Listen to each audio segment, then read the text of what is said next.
కాపాడారు అని పెద్దలు సుఖేందర్ రెడ్డి గారి గురించి మాట్లాడారు. ఎందుకంటే వాళ్ళ పేరులోనే సుఖేందర్ రెడ్డి ఉంది, అంటే ఆయన సుఖాన్ని అందించేవారు, అది కూడా గుర్తుగా అందించేవారు, అంటే చాలా పెద్ద మొత్తంలో అందిస్తారు ఆయన, కాబట్టి ఆయన సార్థక నామధేయుడు అన్నమాట. కాబట్టి అటువంటి సుఖేందర్ రెడ్డి గారు, ఆ తర్వాత జయప్రకాష్ నారాయణ గారు సమాజాన్ని యువతగా ముందుకు తీసుకెళ్తూ వాళ్ళని చైతన్యాన్ని నింపుతూ సమాజం పట్ల చక్కని అవగాహనను పెంచుతూ దేశానికి ఉపయోగపడే పౌరుడిగా మార్చాలన్న ఒక సంకల్పంతో ఉన్న జయప్రకాష్ నారాయణ గారు. తమిళనాడులో రజనీకాంత్ ఉంటే నాకు రజనీకాంత్ ఉన్నారని చెప్పేసి నా షోలో రజనీకాంత్ ఉన్నారు. కాబట్టి ఇటువంటి వారంతా సభకు రావడం అనేది చాలా ముఖ్యమైన విషయం.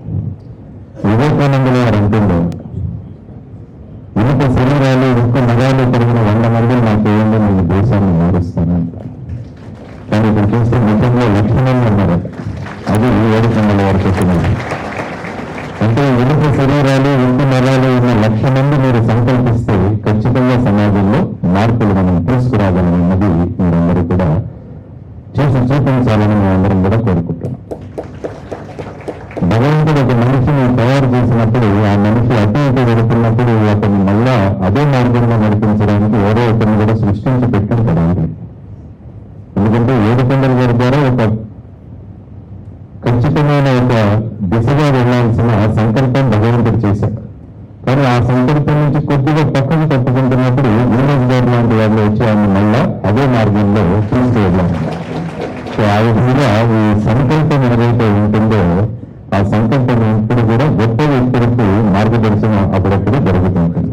కాబట్టి అటువంటి వ్యక్తులు సాధారణంగా నాకు ఏమనుకుంటారంటే, ఏ డిపార్ట్మెంట్ లో పనిచేసే వాళ్ళకి ఆ డిపార్ట్మెంట్ ఫ్రీ అంటారు. అంటే రైల్వే పనిచేసే వాళ్ళకి రైల్వే ఫ్రీ, కోల్ ఇండియాలో పనిచేసే వాళ్ళకి కోల్ ఫ్రీ. కానీ 7 ఎక్సైజ్ డిపార్ట్మెంట్ లో పనిచేస్తున్నారు.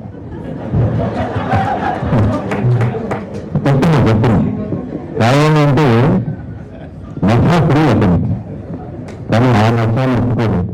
వేరే నషా పట్టుకున్నారు, సమాజాన్ని మార్చాలి అన్న నషా పట్టుకున్నారు. ఆ నష్టంలో ఉన్నారు, అది చాలా గొప్ప విషయం. కాబట్టి సమాజ సంక్షేమమైన తీవ్రమని మత్తులో మునిగిపోయిన 7 మంది మనందరినీ కూడా ఉన్నత స్థానాలకు తీసుకువెళ్ళడానికి ప్రయత్నం చేస్తున్నారు. కాబట్టి ఎంతో మంది విద్యార్థులు గ్రూప్ 1 వచ్చింది, తర్వాత అన్ని డిప్యూటీ తహసీల్దార్ వీళ్ళంతా స్టేజ్ మీదకి వచ్చారు. కాబట్టి మీరందరూ కూడా ఇప్పుడు మీ ఉనికి కోల్పోయారు. మీరందరూ కూడా ఏడుకొండల గారి శిష్యులు. అందువల్ల మీరు డిపార్ట్మెంట్ లో చేసే ప్రతి పని కూడా అది ఆయన రిఫ్లెక్షన్ వస్తుంది. కాబట్టి మీరు మంచి పని చేస్తే 7 బ్రహ్మాండమైన వారిని సమాజంలోకి ఇచ్చాడని అందరూ అనుకుంటారు. సో ఆ విధంగా మనం అందరం కూడా చక్కని కర్తవ్యాలు అందించడం చాలా అవసరం సమాజానికి. ఎందుకంటే మీరు ఏదైనా ఒక చిన్న తప్పు జరిగినా ఆ తప్పు మీకు వాళ్ళ ఎవరు కోరుతుంది, 7 గారికి కోరుతుంది. కాబట్టి మీరందరూ కూడా ఒక సైన్యంలాగా తయారయ్యారు. సాగూర్ అనే ఒక సినిమా ఉంది, ఆ సినిమాలో ఒక యాంటీ కరప్షన్ ఫోర్స్ ఒకటి తయారు చేస్తారు. మీలాంటి వాళ్ళు ఎక్కడెక్కడ విభాగాల్లో పనిచేసే వాళ్ళందరూ కూడా ఆ విధమైన ఫోర్స్ మొత్తం ఆ రాష్ట్రంలో ఉన్న పరిస్థితులను మారుస్తారు. సో అదే విధంగా ఇక్కడ కూడా మిషన్ వాళ్ళు ఎక్కడ ఉంటే ఆ ఆఫీసులో అవినీతి ఉండదు అనేది మీరందరూ కూడా అక్కడ సార్థకం చేయాలి. అప్పుడే ఆయన చేస్తున్న కృషికి నిజమైన ఫలితం సమాజానికి దొరుకుతుందన్నమాట. సో ఆ విధంగా అతను మీ అందరి యొక్క సమాజంలో మీకు కావాల్సిన గుర్తింపు కోసం ఆయన పనిచేశారు. ఆయన గుర్తింపు కోసం మీరందరూ కూడా ముందుకు రావాలని నేను మనస్ఫూర్తిగా కోరుకుంటున్నాను. ఎందుకంటే వ్యక్తి కూడా 4 ధర్మాలు చేయాలి. మొదటిది వచ్చేసి వ్యక్తి ధర్మం, అంటే ఒక వ్యక్తిగా నా కుటుంబాన్ని నేను చూసుకోవాలి. రెండవది వృత్తి ధర్మం, నేను ఏ వృత్తిలో చేస్తున్నానో ఆ వృత్తికి ధర్మం చేయాలి. మూడవది వచ్చేసి సామూహిక ధర్మం, అంటే ఇప్పుడు 7 గారు చేస్తున్నది సామూహిక ధర్మం. అంటే మిమ్మల్ని అందరినీ ఒక జట్టుగా తయారు చేసి ఒక సమూహాన్ని తయారు చేయాలి, సామూహిక ధర్మం. ఫైనల్ గా సామాజిక ధర్మం, అంటే మేము ఇక్కడ స్టేజ్ మీద కూర్చున్న వాళ్ళందరూ కూడా రాజకీయాలను ఒక సామాజిక ధర్మంగా భావిస్తాం. మేమందరం కూడా రాజకీయం జయప్రకాష్ నారాయణ గారు కావచ్చు, గుత్తా సుఖేందర్ రెడ్డి గారు కావచ్చు, ఇండైరెక్ట్గా వెనక నుంచి మేము చేసే పనులను సక్రమమైన మార్గంలో పెట్టడానికి మీడియాలో ఉన్న వారు రజనీకాంత్ గారు కావచ్చు. కాబట్టి ఆయన అంచెలంచెలుగా ఎదిగి ఆయన సామాజిక ధర్మం వైపుగా కూడా కొన్ని సంవత్సరాల తర్వాత వెళ్ళాలని నేను కోరుకుంటాను. ఎందుకంటే రాజకీయాల్లో మంచి వ్యక్తులు కావాలి. ఎందుకంటే రాజకీయాల్లో మంచి వ్యక్తులు ఉన్నప్పుడే సమాజానికి, ఎందుకంటే ఇక్కడ చాలా సంస్థలు ఉన్నాయి, ఇక్కడ ఎన్జిఓలు చాలా మంది వచ్చారు స్టేజ్ మీద. నేను ఇప్పుడు కూడా ప్రభుత్వం ఒక ఎన్జిఓగా పనిచేయాలంటాను. ఇప్పుడు కూడా ప్రభుత్వం కనుక ఎన్జిఓగా పనిచేయడం మొదలు పెడితే ఎన్జిఓల అవసరం ఉండదు సమాజం.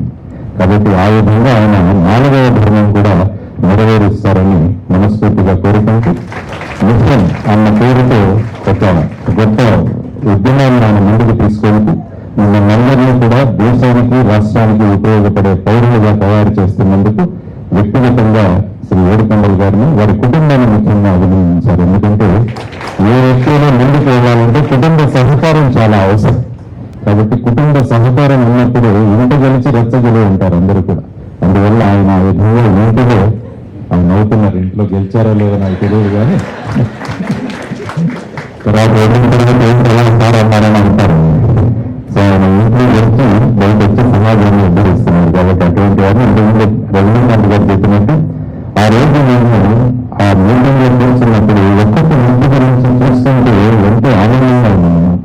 అంటే ఇలాంటి అన్సంగ్ హీరోస్ కూడా సమాజంలో ఉన్నారు. వారు ఎవరికి పాపులారిటీ, పబ్లిసిటీ అవసరం లేదు వారు, కానీ అది నా ధర్మాన్ని చేసే వ్యక్తులు కూడా ఉన్నారు. అందులో ముఖ్యంగా ఏడుకొండల గారిని చూడగానే ఇందాక వారు చెప్పినట్టు మేమందరం కూడా యునానిమస్గా ఎన్నుకున్నాం.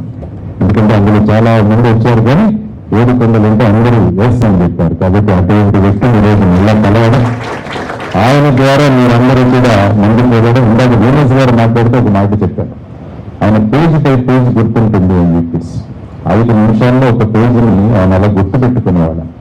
ఇటువంటి లక్షణం వివేకానందుల వారికి ఉంది. కానీ వివేకానందుల వారికి ఉంది. ఆయన లైబ్రరీ నుంచి పెద్ద పెద్ద పుస్తకాలు తెచ్చుకుని మరుసటి రోజులో రిటర్న్ ఇచ్చేసేవాడు. ఆ లైబ్రరీకి డౌట్ వచ్చింది, ఇతను చదువుతున్నాడా లేదా, దానికోసం ఒక పరీక్ష పెడతాడు. ఆయన ఏ పుస్తకంలో ఏ పేజీలో ఏది ఉందో చెప్పనంటే వెంటనే చెప్పేవాడు. కాబట్టి అటువంటి ఏకసంధాగ్రాహి ఫోటోగ్రాఫిక్ మెమరీ అంటాం దాన్ని. అది ఏడుకొండల గారిలో ఉన్నట్టు వీనస్ గారు చెప్పడం జరిగింది. అది మీ అందరికీ కూడా వచ్చే అవకాశం ఉంది. ఎందుకంటే మనం చదివేటప్పుడు పూర్తి శ్రద్ధ పెట్టి చదివితే ఏది మర్చిపోం. చదివేటప్పుడు మిగతా విషయాలు ఆలోచిస్తూ చదివితే మనకు ఒక లైనే గుర్తుంటుంది. కాబట్టి ఆ విధంగా మీరు ఫోకస్తో ఆ విధంగా ముందుకు రావాలని మిషన్ సంస్థకు 9 సంవత్సరాలు నిండింది.